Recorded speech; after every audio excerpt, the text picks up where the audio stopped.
I think I'm going to, other people may come on just as we start, but I always like to use this time for a little library commercial. So that's what I'm going to do right now.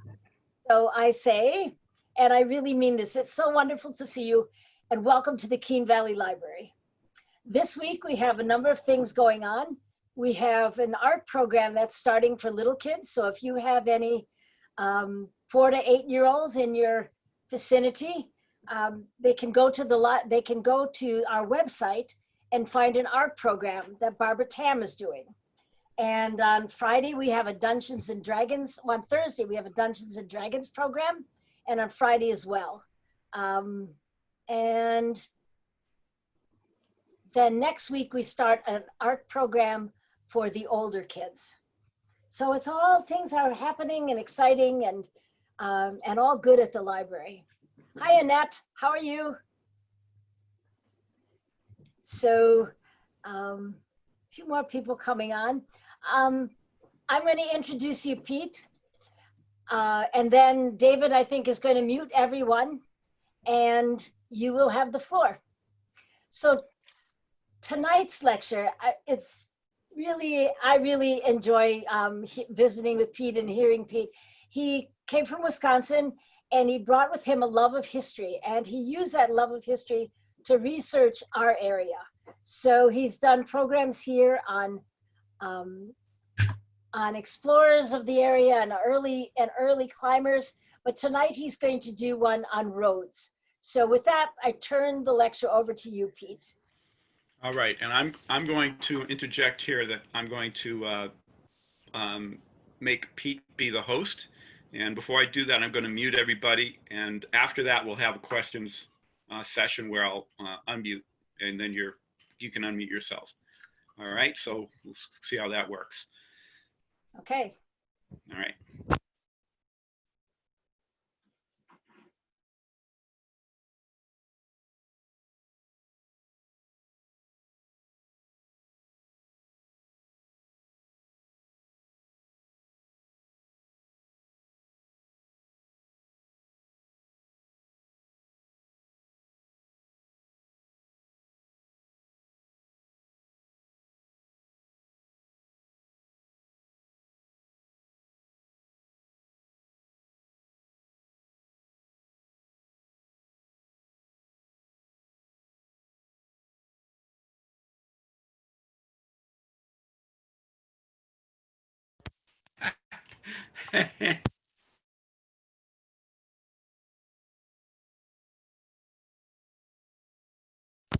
Well, we'll try that again. And stand by.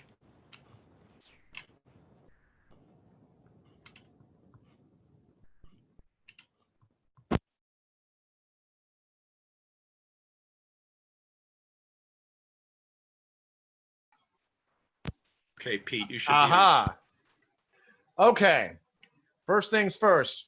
If you can hear me, do what Bill Joplin just did and wave or something. Can everybody hear me? Wonderful. Great. I am really glad to see you all, even though this is not the way I would like to see you all, but it's the best that we're going to do tonight, and we will make the best of it. So bear with me for a moment as I share my screen. I'm going to be working from a presentation, and as Karen and Dave said at the end, I'll take questions until I fall over with exhaustion. So hold on a moment.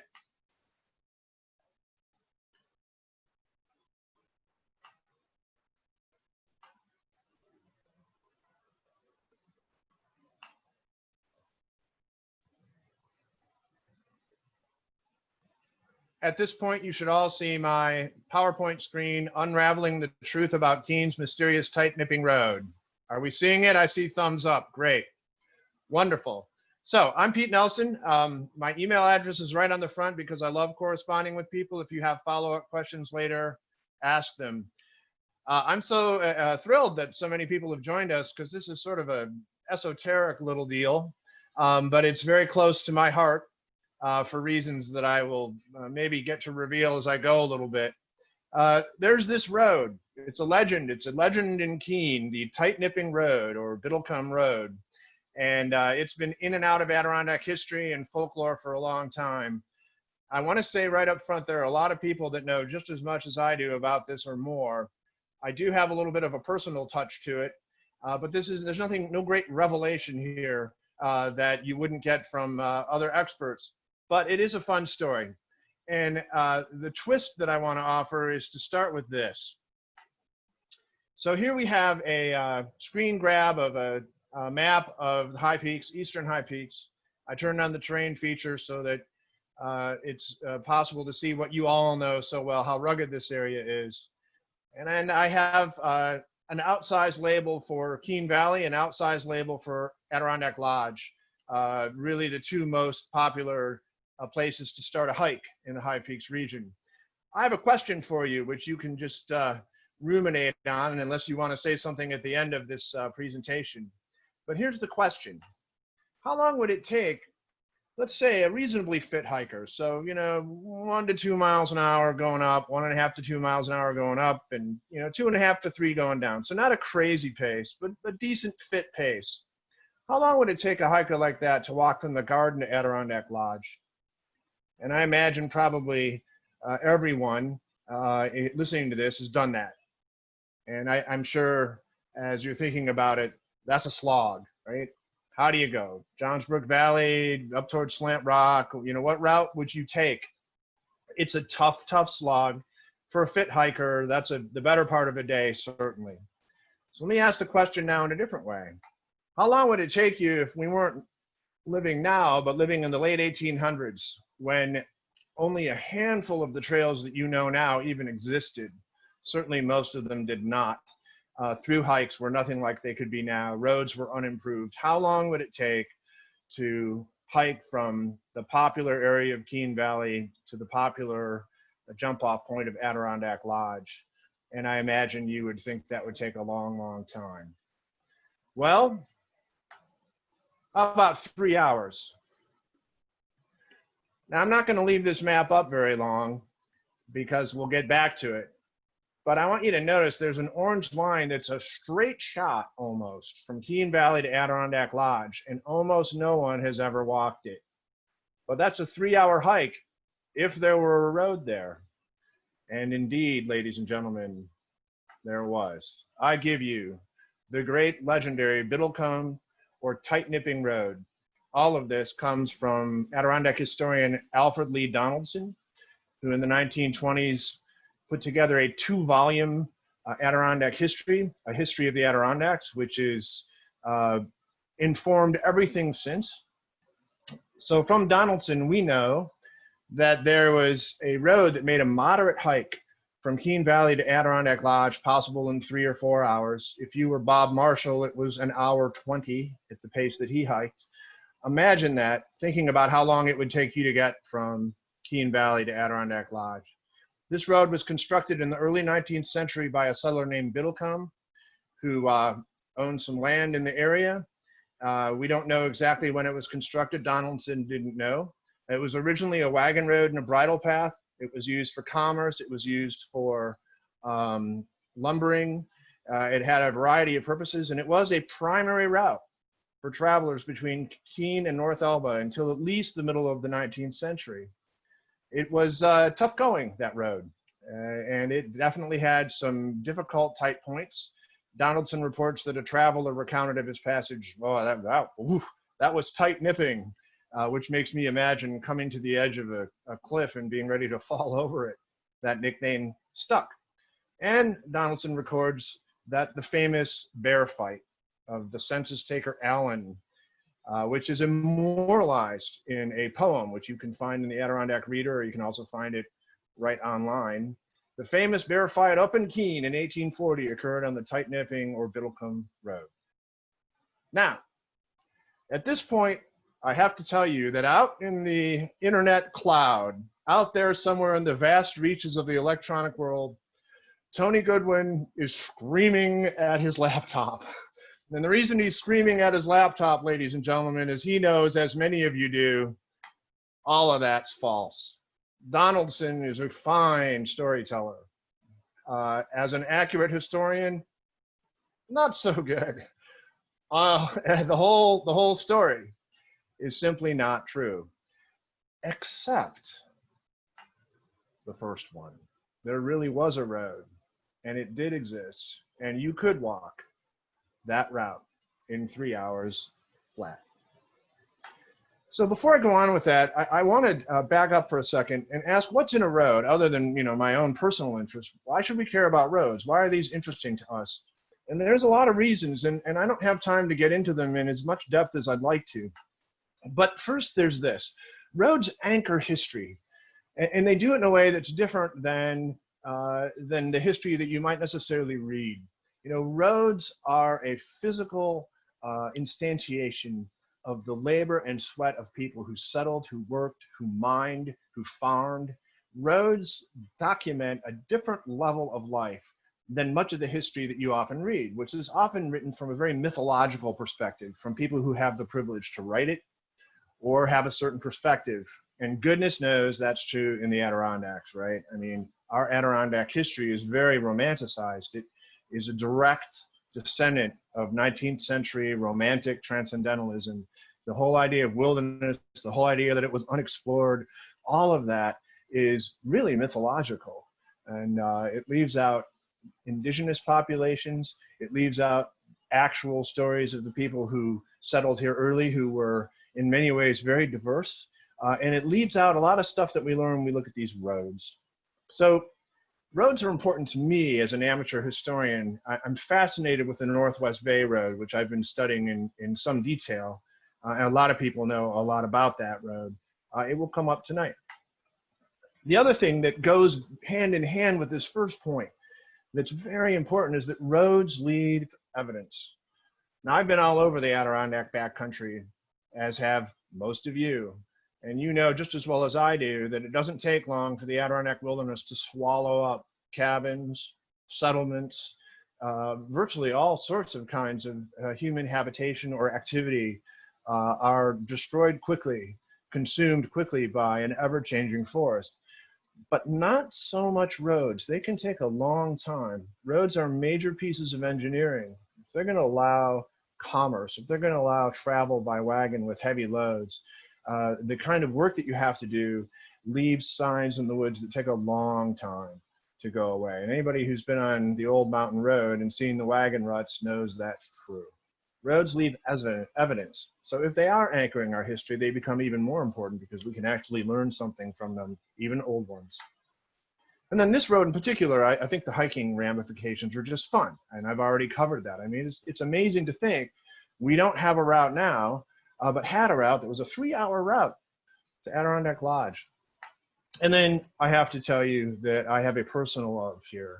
Some of you whose names I've already seen on the interface here for Zoom know why that is.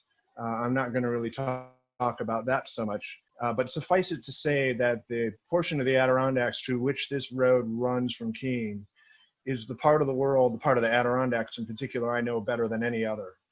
Parts of it, I feel like I know every square inch. So this road has been intimately important to me and my love affair with being here in Keene. Let's start with the why, though. Why is this road important, other than being a fun story of myth? And that part is actually interesting. And again, I know a lot of you know some or all of this history, but we really need to start with the why. So let me pull a bigger picture of the Adirondacks, starting from Lake Champlain.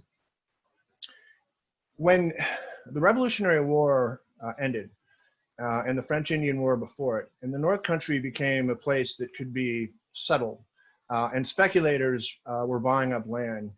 This Adirondack region we love really was the western frontier, every bit as much as the West decades later that we think of when we think of West. I mean, this was the place that people wanted to go to start again, to homestead, to find a new life, maybe to find precious ores. And they flooded into the Adirondacks earlier, I think, than many people think they did. Now, it's a common notion that people came from the south up the Hudson Valley, and there is some truth to that. That people also came up in the western Adirondacks a little bit. But the vast majority of people who sought a different life here came from the east. They came from Vermont, and they came across Lake Champlain. really after the Revolutionary War and nonstop, accelerating into this period of 1790 to 1810, which makes Westport terribly important. There were other points of entry, but Westport was by far the most important. Before 1800, there were 2 or possibly 3 ferries running from Vermont, bringing pioneers, potential settlers into Westport. And they needed to penetrate into the interior. They wanted to do that. So one of the reasons that Westport was so popular is it's narrow there. It has an excellent bay, but it also has something that all of you have seen. It has an obvious crease or notch that goes all the way into the high peaks, all the way into Keene, right through Elizabethtown, up Spruce Hill. It is an obvious notch, and there is no other obvious notch from Westport.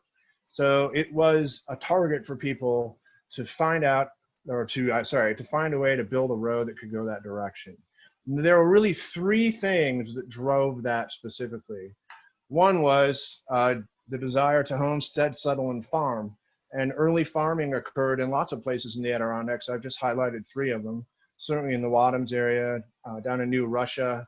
But even as far in, early on, there were a few people trying to eke out a living on the plains of Abraham or in the South Meadows area. So farming and homesteading and pioneering was one drive. Then there was a more specific drive, and ultimately a more important one in terms of how this road developed. And that was mining. Now, I've only highlighted one. There were lots of them, as I'm sure many of you know, all along the Lake Champlain western shore.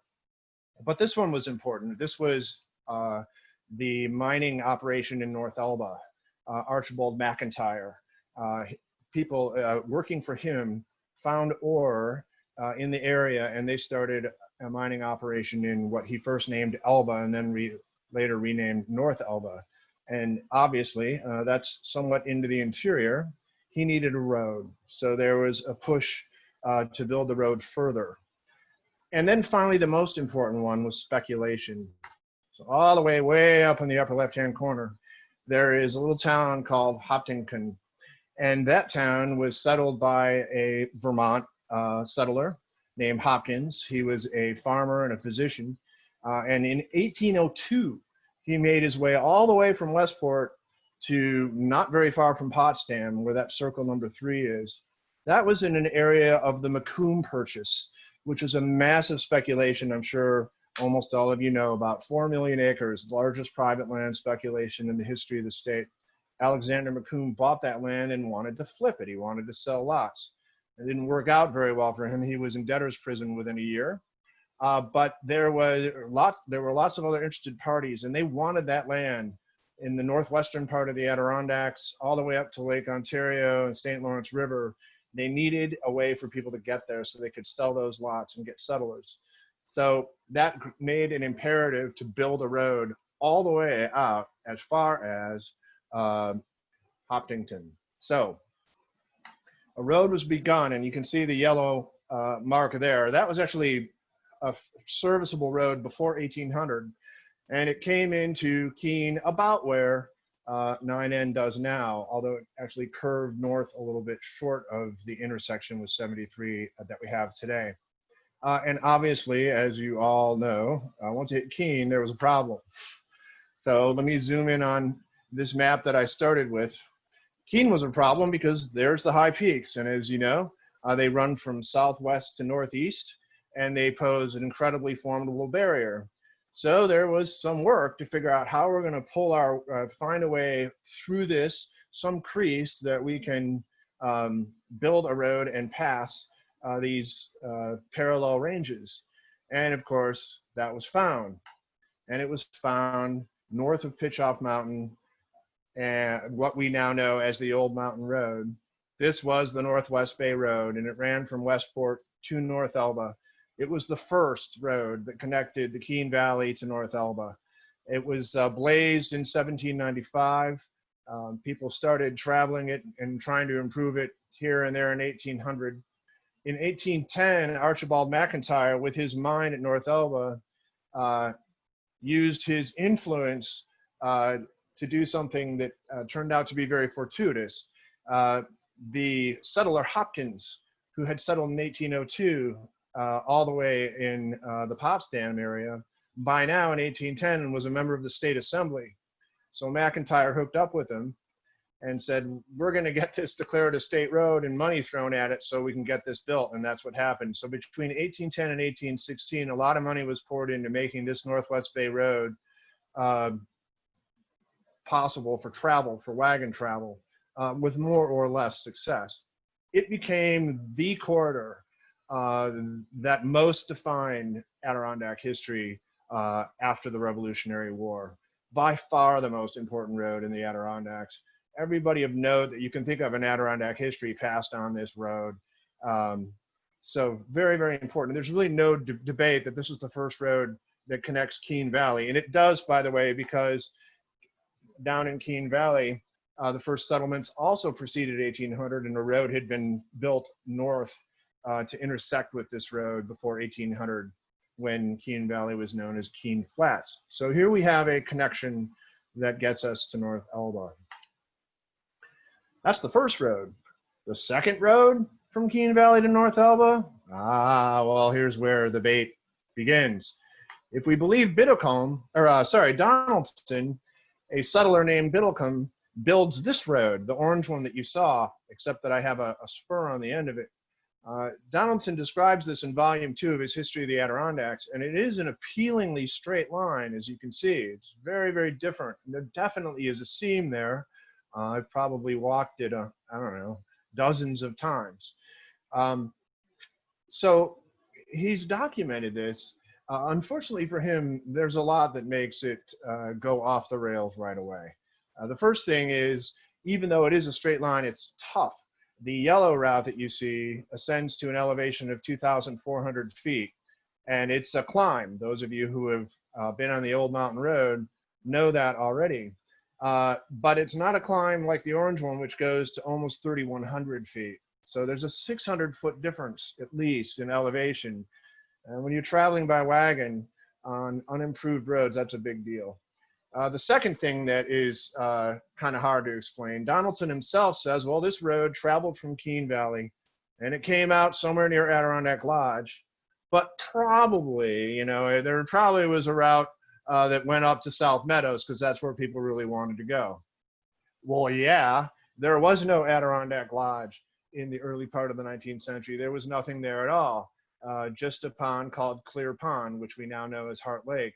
And that orange spur you see going north doesn't exist. There is no road there. There's no road there until late in the 19th century. So why would people route that way and then have to take that tough slog north? So that's a problem for Donaldson. The problem gets worse if we start looking at the evidence that we have that's a little more telling. So this is a map from 1829. This is really the first attempt at an atlas for Essex County. This 1829 map is quite incomplete, but it has some things that I think you can see. I don't know if you can see my cursor, but in the upper left-hand corner, you see Lake Placid. Below it, you see Mirror Lake. At the lower left-hand corner, you can see Clear Pond or Heart Lake. You can see the Cascade Lakes. Those are pretty clear. And you can see the settlement of Keene, for sure. It's a little hard to see the roads that are on this map, but they are there. The river courses bend and crinkle a lot more. The roads are smoother, and they are there. So I've helpfully traced them for you, sort of awkwardly. But the Northwest Bay Road is there going into Keene. The spur from Keene Flats or Keene Valley is there on the map. Most importantly, although for some reason the atlas doesn't extend it all the way, you can see the curving road that is the Old Mountain Road today, the Northwest Bay Road continuing to North Elba. It is clearly going on the other side of Pitchoff and not by the Cascade Lakes. And most important, there's absolutely no sign of a road at all from Keene Valley to Heart Lake, just not there on the atlas at all. Now let's go to the next road that really was the second road, briefly. That was the Cascade Road that we use to this day. It was started in 1858, finished in 1859. We drive it all the time. It probably wasn't cut that way in the first place because of the difficulty of getting past the lakes, but it is a better, more direct route, and it's 300 feet in elevation less than the old mountain road that the Northwest Bay Road followed. So that was added in 1858 and 1859. It was the second road, not the Biddlecombe Road. The dagger in the heart of Donaldson's claim is this map, which is a remarkable thing. And I imagine a number of you have seen this. If you haven't, I'm just going to go ahead and digress and tell you that this map is online in multiple formats, including several academic institutions that have it in a super high resolution format. You need a special tool to be able to use that level of resolution. But this map is unbelievable. And I'll talk about it in a second. So this is the French map of 1858. This is the first comprehensive map of Essex County, and it is part of the first comprehensive set of maps for the entire state of New York. Never had been done before this map. This is an excerpt, and I think you can see without me highlighting anything that up top, the old mountain road, the original route of the Northwest Bay Road is clearly there. You can see a dotted road that is the Cascade Road going right past the Cascade Lakes, known then as Long Pond or Edmonds Pond. That's marked. And once again, from Keene Valley to Heart Lake, there's absolutely nothing. Now, French was meticulous. If there was a road, whether official or not, that bore commerce, it would be on this map, as every other important road in the Adirondacks in 1858 is. This French guy, he was a math teacher. Woohoo! Because I am too, so I'm very happy about that. And he was, by all accounts, a dogged, detail-oriented worker. The legislature, state legislature in the 1850s was hesitant to shell out the money to have a proper triangulation survey of the state and a comprehensive map made. So another guy, I think his last name is Smith, but another guy privately said, well, we got to fix that. We have got all these counties that are crying out for accurate land records. So I'm just going to hire this French dude, and I'll pay him, and he can put together this map of New York, county by county, and he did it. It took him 4 years. In 1859, there was a map and a gazetteer to go with it, so an atlas of the entire state of New York at this level of detail. Really an astonishing accomplishment. So he finished the Essex County map in 1858, and it is a really interesting map. You can go to your favorite part of the park and find all kinds of really cool things that will surprise you. And it, by the way, challenges the notion that in the mid-19th century, this place was unknown and unsettled. It's not that simple by any means. Not to keep shoveling dirt on Donaldson, but very briefly, here is the guide map that was made for Wallace's Descriptive Guide to the Adirondacks. So this was for tourists and visitors, for rusticators. And this map is not as accurate as French's, but it is accurate in terms of how people can move. And you can clearly see, without me having to point out, that both of the roads we've been talking about, Old Mountain and the Cascade Road, are clearly labeled, and there's absolutely nothing connecting Keene Valley to Clear Pond or Heart Lake. So one begins to think this road never existed. Donaldson made it up out of whole cloth. But hold on a second. You're probably sick of maps by now, but here we go. This is a 1911 map that I was given as a gift. For those of you that are into your maps, you recognize it immediately. This is a Forest, Fish, and Game Commission map, a 4-part that when fully laid out is quite sizable, 4 or 5 feet in dimension. And you can still get this today. The state has continuously produced this map over the years. DEC has the most current version of the 4-part map available. So it's quite detailed. It's important to say that although this came out in 1911, almost all the data on it was from 1895. They didn't really make any major changes in those years. It hadn't been updated. And here you can once again see both the roads we've talked about. They're marked in blue. The guy who owned this map he worked for the state in some capacity as a forester. And I haven't tracked down everything about him yet. So he marked the roads in blue, but oh no, look at the bottom of the map on the screen, and there is a dotted line that unmistakably goes exactly along the route that I started with.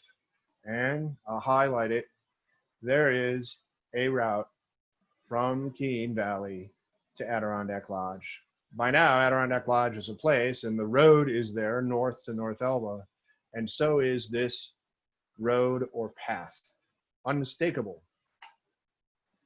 If we go a little bit further into the 1922 Lake Champlain Valley Atlas, which is not as accurate a map, it's, you know, kind of stylish and cutesy. So for tourists and visitors, you can once again see the roads in question. And a solid black line is the main road that we use today going past Cascade Lakes. Look north of it and you'll see that the old mountain road, the original Northwest Bay route, is there, although now it's dotted undoubtedly to indicate that vehicular travel wasn't a very good idea. But in the middle of it, you can see another dotted connection going right along Slide Brook over to Adirondack Lodge. This road or trail exists and it's in maps. There are 4 or 5 other maps where this thing exists. So it may not have been in Donaldson's time, but something was there. Which begs the question, what? Dotted lines were used for foot trails. Was this a trail? Was it a road? What's the deal here? So first thing I want to do is shout out to Aaron Miller, who helped me do some research, because with the COVID limitations, I can't get into town archives or library records, but he did. And while this isn't a thorough search by any means yet, there are no records at all that show there was ever a town road there. So pretty clear that it wasn't an official town road. But then we get to the next person I gotta give a shout out to, North Elba historian Mary McKenzie. She was a pro. She was really, really good. And Lee Manchester, who was a reporter in the area and still very active in Adirondack knowledge, put together a compilation of her papers called The Plains of Abraham, free online as a PDF. Boy, it's wonderful reading, I got to tell you. She was something else. So a shout out to Lee Manchester. You can look up The Plains of Abraham. It's available online, as I said. And a shout out to the former Mary McKenzie, who was a remarkable historian. So she took an interest in this Biddlecombe Road, mostly to repudiate Donaldson. So from her research, the road appears somewhere around 1895, either just before or at. And she believes that it was constructed because there was an extensive logging operation in South Meadows. And this road was constructed from South Meadows down to Keene Valley via the most direct route possible. So there was a through route for commerce. And I won't read the quote, but this is quoting Mary McKenzie from her writing. There was quite a settlement there for a time in South Meadows. So she believes that Donaldson made the story up out of whole cloth, but that eventually there was a logging road, and in his lifetime, people were using it. In Allen's Bear Fight, she used the very 1840 census records that Allen himself created during the census to prove that, indeed, there was no bear fight on some Biddlecombe Road. It was on the Northwest Bay Road, on the old mountain road. So she pretty much repudiates whatever Donaldson had to say, but she doesn't directly claim anything herself, because all she has is secondary evidence. So she cites secondary evidence, and again, I won't read this, but in the Adirondack Mountain Club's 1934 Guide to Adirondack Trails, there is a description of this very road, and it is described as an old logging road. So that's secondary evidence, you know, that we don't know where they got the idea that it was a logging road, but it's pretty telling. And it tells you the route, which I'm going to tell you anyhow before we're done. So McKenzie admits she's speculating. She's a pro, after all. And so she offers her opinion that a trail from South Meadows to Keene Valley did not come into existence until these lumbering operations. So that begs the question, are there primary sources? Is there better evidence that it wasn't just a trail, that it was a road for commerce? And indeed, there is, but not from the South Meadows side, not that I've found. I haven't delved into the records of that lumbering camp. I haven't even found him. But from the Keene Valley side, by golly, we have the inestimable Adrian Edmonds, father of Martha Lee Edmonds, luminary in the history of Keene, who lived this era and was very careful to write down many of his stories. So this particular quote is from Tales of the Valley. This is the logging section. It's something that he wrote that is published on the Adirondack Realty website. And he describes people he knew and describes an actual logging camp on this road. In fact, he's quite specific about where it is. And he describes that there's an old stove somewhere in there and evidence of the old roadbed, and talks about Jim and Edith Hall, who did this lumbering operation. As a quick side note, this is interesting because they were independent. They were surrounded on all sides by J&J Rogers, but J&J Rogers never got back up this particular valley that goes up along Slide Brook. They were south of it in the Johns Brook Valley, but this was left to the Halls to lumber. They lumbered a little ways up there. So, and I love that he knows about the family and Mrs. Hall is at the stove cooking. So this is, being a firsthand account, this qualifies to me as a primary source. This was a logging road that could engage in commerce, carry heavy equipment. It was a road. Now, for reasons having to do with my love of this place, I've been doing a lot of research into the history of the lots there. And I know that the Halls were active in this lumber camp until about 1927. It's just below Railroad Notch. Now, from the beginning of this, I told you that trails come and go, but roads leave evidence, right? So how about an even more primary source? This is from last week. The Halls cooking stove, still sitting in the woods. Those of you who know more about cast iron stoves from that era maybe can help me out. If you look at the door, it's a P&N Company, and I have not been able to find the manufacturer of this beast. But I can tell you that this is a huge piece of stove. This was a big enough stove to handle the lumbering camp, and it's still sitting there, hundreds and hundreds of pounds. This was carried in on a wagon, no doubt about it. It's a beautiful thing just sitting there in the woods. And just a few dozen yards east of this stove, right where Adrian Edmonds said, and this actually took me some scouting over time. I found it definitively just this weekend.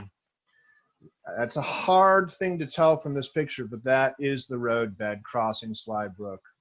Knowing that it would be probably more obvious to see that the road works where they engineered it to cross the brook, I scouted down and at first didn't really see what I was looking for, and then found this, and it's unmistakable. It's a little hard to tell, but it's burned in on this side. And on the other side, it rises again. So Slide Brook is completely detached from it. And indeed, this is zoomed in a little bit. It's a little hard to tell, but there is a bed 10 to 12 feet wide, exactly the size of a logging road, and it curves up to the left and ends up right where the stove is. So this is a roadbed, and it's been sitting there forgotten for all these years, even though this was a route that you could walk to Adirondack Lodge in the morning or in an afternoon. So, wasn't Biddlecombe Road, wasn't Tight Nipping Road, but there was a road that connected Keene Valley to Adirondack Lodge. A century ago, it was used. Now it's not passable, but I do want to tell you in concluding that it's worth exploring. So this is the background I've had on every slide. I'm now bringing the background to 100% opaqueness so you can see it. This is Railroad Notch. Not many people have been to Railroad Notch. It's 3,000 feet in elevation. It's at the foot of Porter Mountain. This is looking south from about where the road crossed as far as the maps can tell. and you are seeing a unique view of Big Slide in the distance. To the right, that's Big Slide. And smack dab in the middle is Burton's Peak, which is land that Amy and I own, which is why this is such a special place to us. And Amy and I earlier this year bushwhacked the entire route. And I can tell you it's not a 3-hour hike now. It's a slog, but it's remarkable and beautiful. And if you were to wander around up from Keene Valley in particular, up the way that this road used to go, and hug Slide Brook a little, you would come to one of the most beautiful sets of waterfalls in the entire Adirondacks. Hardly anybody knows it's there. If you wandered in a slightly different direction, which I guess I won't reveal, you would run into a boulder field that looks like Indian Pass for part of it. It's tremendous, and no one knows that it's there. And if you were to wander further in a slightly different direction, you would come to virgin forest that was never logged, never burned. It's a really special part of the Adirondacks. There's no sign up here at the apex of this climb. There's no sign of the road anymore. It's been destroyed by beaver activity, but it's a beautiful, wild, and withered place. So with that, that's the story of the Tight Nipping Road, the real story of what was there. And I am just thrilled that I was able to at least share this lecture with you. And I will be happy to take any questions you have. David Craig is going to take back over and unmute you, and I will go back to my video. And thank you very, very much. Microphone. Thank you. So we ask that everybody stay on mute unless you want to ask a question, and then unmute yourself and then mute yourself again.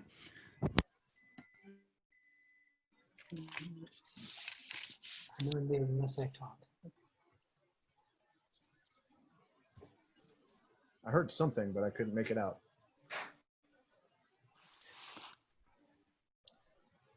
Where do you Okay. start? Alina. I heard something. Let me also just say it, if you're not familiar with Zoom, you'll have a little command at the bottom if you just highlight the bottom of your window for chat. You can also ask the question on chat if you're not sure about your audio. So that's me saying hi. Yes, and you do have to unmute yourself. When I unmute, it enables you to unmute, but doesn't specifically enable your microphone. So you have to find that icon and unmute yourself to talk. And Karen is trying to say something, but we can't hear her. Yeah, if you hover on the bottom of your window, you will see where your microphone is. You have to click on that to unmute.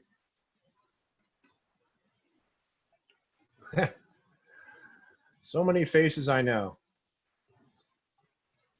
That's great. Okay. So I saw that maybe Bill Joplin had a question. No? Okay. Anyone else? I hear you. Michael, do you have a question?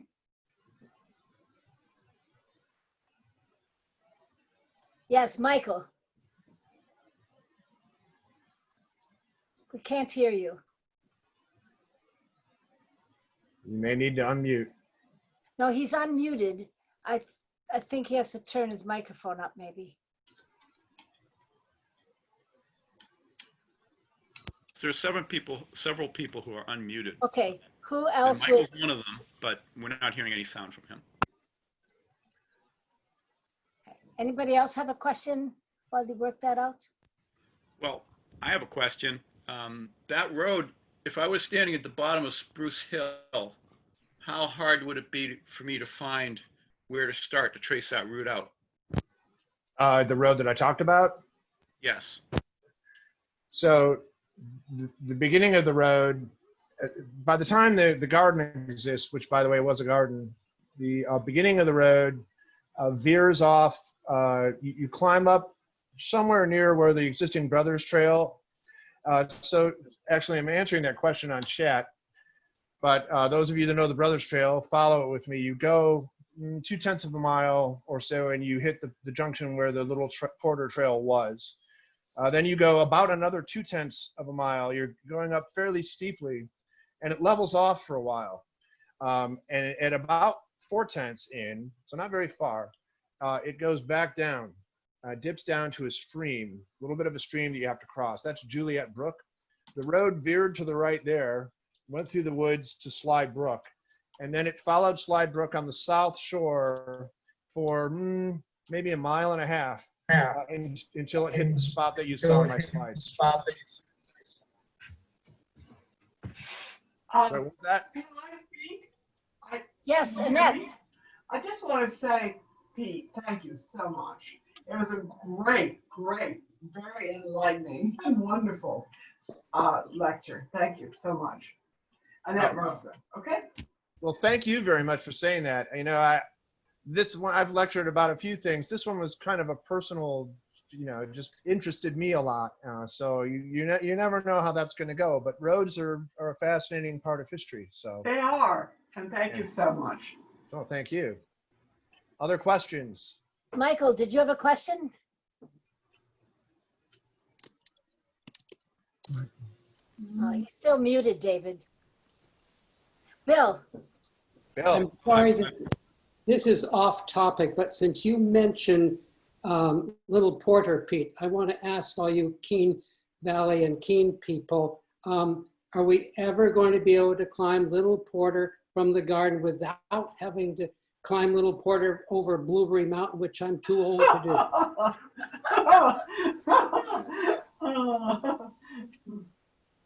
I'll take a shot at answering that.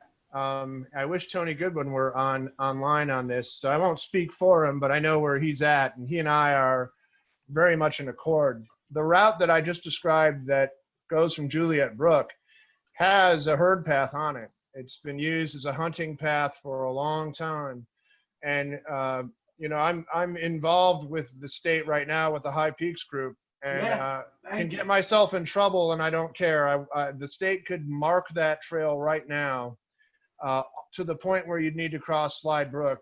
It would almost take no work at all to mark it. And that would be a reroute that would miss the private land by, you know, 50 to 100 yards on the far end of it. At that point, Tony's identified a spot where it wouldn't be difficult to build a bridge. You would need a bridge across Slide Brook. And from there would be about 1/4 of a mile back and up slope on Little Porter to hit the switchbacks that are already there. So in terms of the amount of effort it would take for the state to reopen that trail by rerouting it past the private land, it ain't no big deal.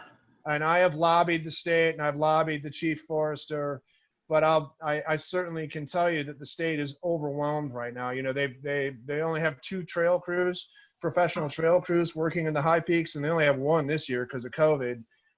Money is tight. You might have to wait a while, but it's too bad because it's an easy fix. Other questions?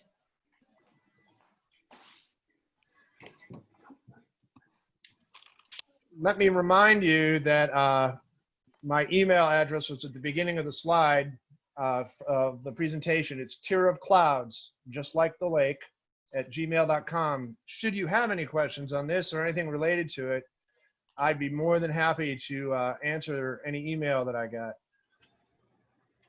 also, I would like to say that this lecture and each of the summer lectures will be available from today until next Monday morning. So we'll keep them up for 6 days so that if you want to recommend this to someone else, it'll be possible. I think I will put the link, if David gives me the recording, then I will put the link on the library website, probably under events. Okay, some people having trouble unmuting themselves maybe, but according to my status board, people who want to be unmuted should be able to unmute themselves. And I see that Michael, it says he's unmuted right at the moment. Yeah, I see it too, and most people are. Yeah. Sorry. So perhaps it's a Oh, microphone there's issue. always little glitches. Yep. Other questions? Well, thank you, Pete. This was wonderful. Well, it's my pleasure. It's wonderful to see lots of friends out there. Hi, Naj. I see that. It's really wonderful to see so many people I know. Having moved here 5 years ago now, we're on our 5th year anniversary, and this is the most wonderful place to live I could imagine, and it's the community. So thank you so much, and I'll see you all soon. All right. Good night. Oh. All right. See you later.